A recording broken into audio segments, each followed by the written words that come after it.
Je suis Steven Moore, lanceur d'alerte sur la pédocriminalité et les réseaux de pédocriminalité depuis une quinzaine d'années et fondateur depuis un peu moins de 4 ans de la Team Moore, un collectif citoyen international qui lutte contre la pédocriminalité sur Internet, également qui est à l'origine du mouvement Révolution, qui a permis la création et la formation de différents collectifs et associations qui ont permis plus de 200 arrestations de pédocriminels à travers le monde en moins de 4 ans.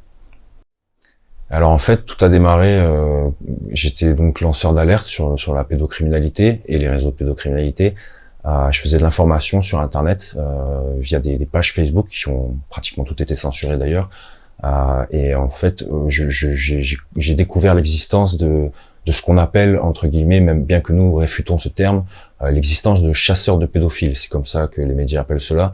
En Angleterre, où ce mouvement citoyen, différents collectifs, différents groupes, sont à l'origine d'une arrestation sur 2 de pédocriminels en Grande-Bretagne.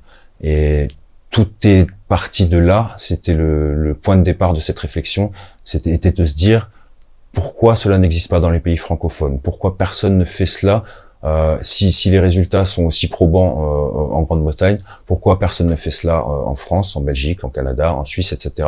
Donc l'idée de départ était de s'inspirer de ce qu'ils faisaient là-bas en Grande-Bretagne et d'adapter cela à la législation française. C'est ce que j'ai fait. J'ai commencé à créer un profil virtuel d'enfant virtuel. Il faut bien comprendre que ce que nous faisons se base sur un cadre juridique très précis. Nous n'avons pas le droit à l'erreur. À la moindre erreur, c'est nous qui risquons une condamnation et cela peut entraîner un vice de procédure permettant aux pédocriminels de s'en sortir. Donc l'idée était d'adapter ça à la législation française. J'ai commencé à créer ce faux profil d'Alicia, 12 ans. J'ai rapidement été contacté par des dizaines de prédateurs du monde entier et également à La Réunion, où il y a déjà eu 2 condamnations. Et puis ensuite, finalement, j'ai lancé un appel, entre guillemets, un appel à l'aide pour fonder un mouvement citoyen, donc sur mes anciennes pages Facebook. Et les premières personnes ont commencé à me rejoindre. Et la première étant Neila, qui est devenue mon bras droit et aussi la femme qui partage ma vie désormais et qui est l'auteur du livre Les prédateurs sont dans la poche de vos enfants, donc qui retrace l'histoire de ce collectif, de ce mouvement citoyen qui est en train de se développer à travers le monde. Donc en fait, au départ, on a rapidement été qualifié par les autorités, par les plus hautes autorités françaises de hors-la-loi avec des éléments irrecevables aux yeux de la justice. On a démontré que tout cela était faux, que les plus hautes autorités avaient menti.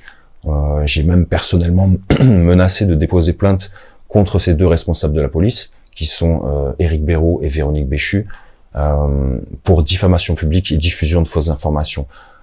Si les éléments que nous remettons aux autorités n'étaient pas recevables, en aucun cas nous n'aurions pu permettre des dizaines de condamnations en France, en Belgique et au Canada, etc. Notre méthode se base sur un cadre juridique très précis. Nous utilisons des photos de nous-mêmes que nous rajeunissons avec un filtre pour ne pas être accusés d'usurpation d'identité ou d'atteinte au droit à l'image. Nous ne contactons pas ces prédateurs sexuels et contrairement à ce qui a été dit dans certains médias, nous ne donnons jamais rendez-vous à des prédateurs sexuels. Ce sont eux qui le font. Toutes les propositions sexuelles viennent de ces chasseurs d'enfants et nous en fait, nous continuons la conversation. Si nous faisions de l'incitation, etc., nous pourrions être poursuivis par la justice pour provocation et délit. Et pour terminer, nous ne devons en aucun cas révéler l'identité de ces présumés prédateurs ou les échanges qui ont été faits, puisque tout cela se passe sur des messageries privées. Donc, si nous faisions cela, nous serions poursuivis pour atteinte à la vie privée. Donc, encore une fois, la moindre erreur pour nous peut être fatale. Beaucoup de gens pensent que ce que nous faisons est un jeu, ce n'est pas le cas. À la moindre erreur, c'est nous qui pouvons terminer devant un tribunal et nous permettrions à ces prédateurs de s'en sortir pour vice de procédure. De la même façon, dans certains cas rares, nous recevons des fichiers pédopornographiques. Si nous faisions de la captation ou de la diffusion de ces contenus, de la même façon, nous serions condamnables. Donc, lorsque nous recevons ce type de contenu, nous signalons ces faits en urgence au procureur dont dépend l'auteur des faits. Alors, sur la Réunion, encore une fois, tout a démarré ici, en fait. C'est ça qui est intéressant, c'est que ce mouvement citoyen qui est en train de s'étendre, il est né ici à La Réunion. tout a commencé ici. Les 2 premières arrestations, les 2 premières condamnations ont été faites ici. Elles se sont soldées malheureusement uniquement par des peines de prison avec sursis et des amendes. Ces gens après sont fichés comme tous ces prédateurs sexuels. Ce qu'il faut comprendre, c'est que souvent on va rester concentré sur ces peines de prison avec sursis, mais là n'est pas l'intérêt finalement, parce que c'était déjà pour nous une victoire, une petite victoire, mais c'était une victoire. C'était la preuve que nos éléments étaient totalement recevables, que notre méthodologie était complètement légale.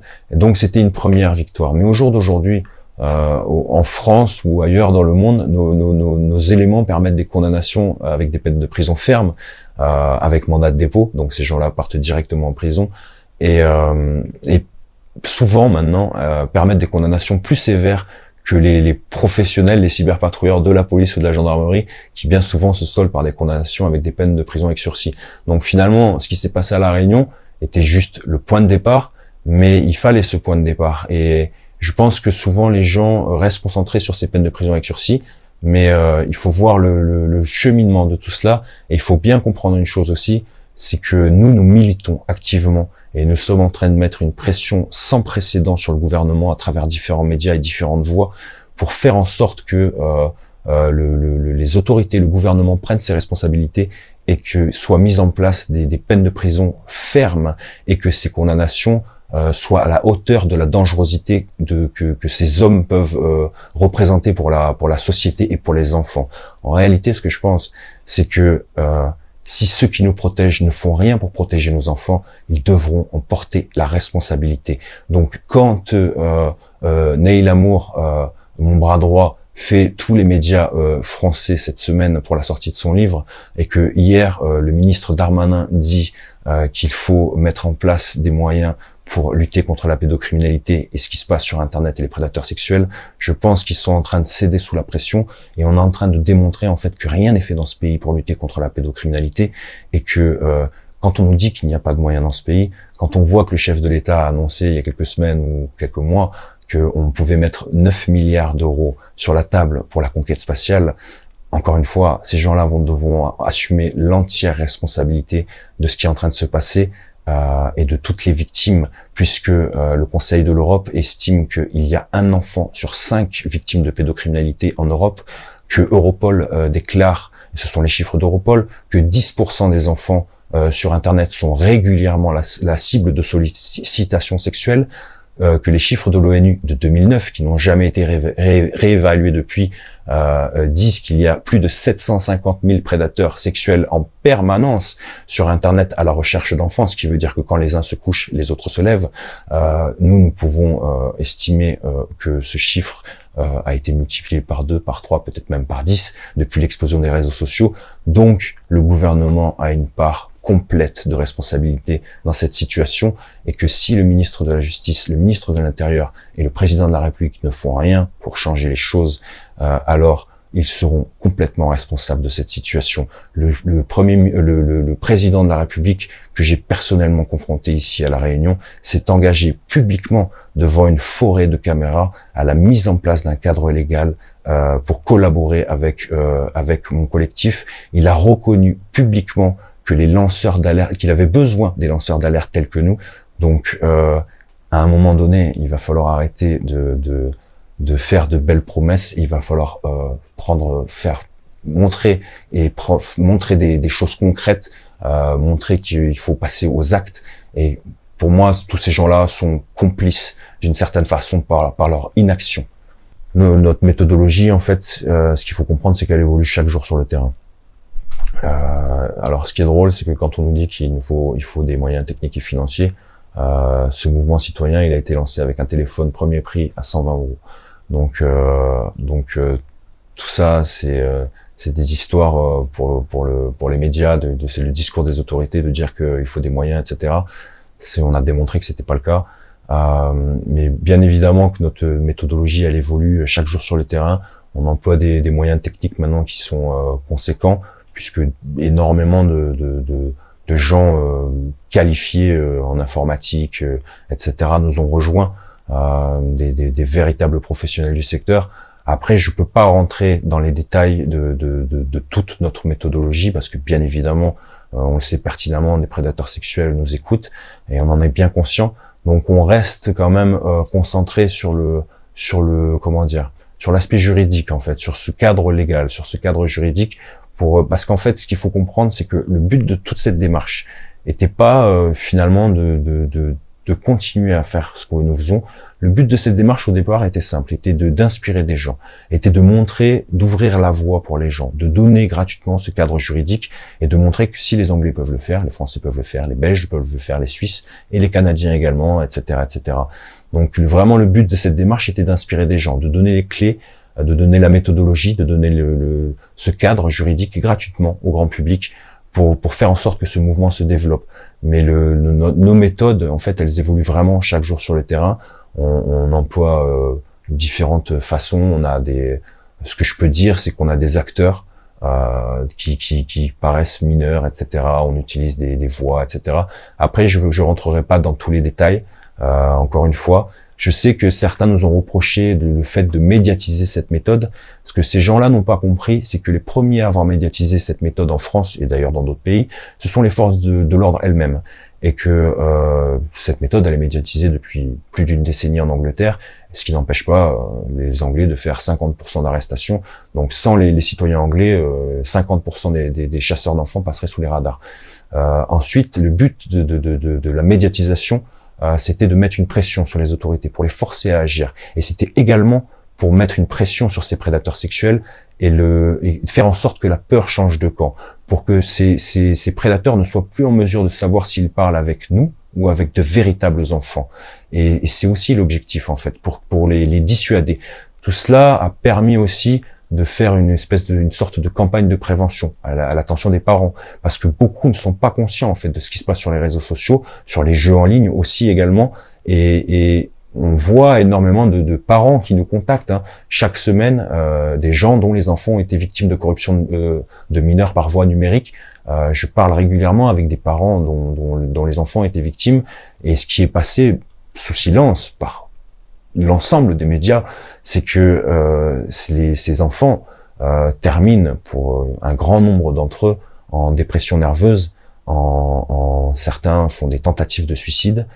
J'ai parlé avec des parents dont les enfants s'étaient suicidés. J'ai parlé avec des parents dont les enfants avaient été piégés par des hommes qui se faisaient passer pour des enfants et se sont rendus à des rendez-vous, et certains enfants ont été violés et parfois même en réunion. Et ça, c'est quelque chose qu'on n'entend pratiquement jamais dans les médias.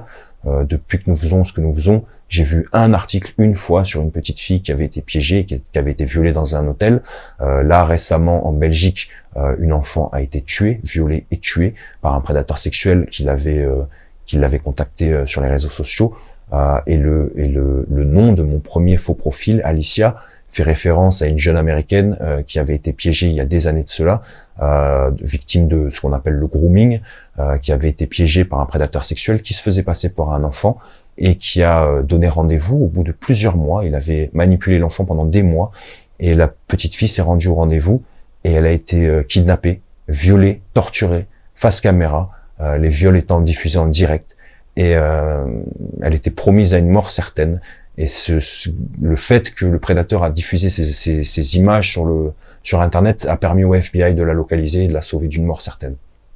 Alors le message pour les parents, c'est aussi une partie du but de notre démarche, c'est de bien comprendre que ces prédateurs, ils sont partout sur n'importe quel réseau social, sur n'importe quel système de chat, sur n'importe quel jeu en ligne. Partout où il y a des enfants, il y a des prédateurs. Il faut absolument que ces parents puissent avoir un regard sur la navigation de leurs enfants. Nous, on conseillait, alors ça reste un exemple, c'est une application qui s'appelle Family Link, qui permet de surveiller la façon de surfer, entre guillemets, de leurs enfants, de voir qui les contacte, de voir sur quelles applications ils sont, etc. Il faut absolument que ces enfants comprennent que beaucoup d'entre eux donnent beaucoup trop d'informations sur les réseaux sociaux, des informations personnelles, leur géolocalisation, et que tous ces prédateurs, tous ces chasseurs d'enfants se servent de ces informations en fait pour les trouver, parfois même pour les kidnapper en fait, parce que finalement, j'en ai parlé avec des dizaines de journalistes en France, peut-être même plus que ça encore, et que il n'existe aucun chiffre réel pour dire combien d'enfants disparaissent de façon définitive dans ce pays. Et il y a une certitude, c'est que une partie des enfants qui disparaissent tombent dans les filets des gens que nous dénonçons. Nous avons remis à la justice plusieurs kidnappeurs potentiels d'enfants, des gens qui déclaraient avec l'enfant qu'ils voulaient les faire disparaître, qui voulaient les installer dans leur maison secondaire pour les mettre enceintes. Donc il y a des enfants qui disparaissent du système, qui tombent dans les filets de ces prédateurs sexuels. C'est une réalité. On l'a vu encore récemment en France ou en Belgique. Ces gens-là, contrairement à ce que j'ai pu lire ici ou là, ne sont pas des petits prédateurs, des gentils petits prédateurs qui passeront jamais à l'acte. Nous l'avons prouvé, nous en avons confronté physiquement. Ces gens-là se rendent au rendez-vous. Ces gens-là viennent chercher les enfants. Donc ce sont des gens extrêmement dangereux. Donc il faut être extrêmement vigilant sur la navigation des enfants et sur les informations qui sont partagées, et même par les photos ou les vidéos qui sont partagées par les parents, puisque on l'a vu sur des sites, etc., que ces prédateurs sexuels s'alimentent de photos d'enfants en tenue de gymnastique ou en tenue, vous savez, de piscine, etc., en maillot de bain. Ces gens-là volent les photos qui sont mises en public par les parents et se servent de ça, en fait. Ils s'échangent ces choses-là. Donc, je pense vraiment que les parents ne sont pas conscients. Il y a un article qui est sorti il y a quelques jours disant que 50% des Français étaient inquiets par rapport à la navigation de leurs enfants et au fait qu'ils pourraient être confrontés à des contenus inappropriés ou des prédateurs sexuels. Que 50%. Et ça devrait être 90 ou 100%. Ce qui veut dire qu'on a un Français sur deux qui est complètement inconscient en fait de ce qui se passe réellement.